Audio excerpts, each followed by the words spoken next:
Yoongi সাহেব, আর মাত্র কিছুদিন বাকি, তারপর তো আপনাকে আর্মিদের হাতে ধরা দিতে হবে। তখন দেখবো আপনার ওই জেদ আর অভিমান কিভাবে আর্মিদের উপর দেখান। এত অভিমান আমাদের আর্মিদের উপরে আপনার?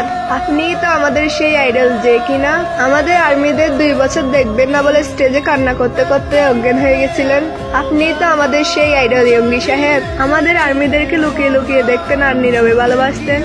আমরা আর্মিরা জানি আপনি আজও আমাদেরকে অনেক ভালোবাসেন, কিন্তু প্রকাশ করেন না। আপনারও অনেক খারাপ লাগে আমাদের আর্মিদেরকে ছেড়ে থাকতে।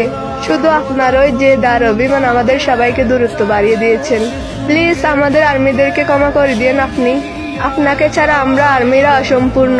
আপনাকে অনেক মিস করছি ইয়ঙ্গি সাহেব। I miss you Min Yoongi.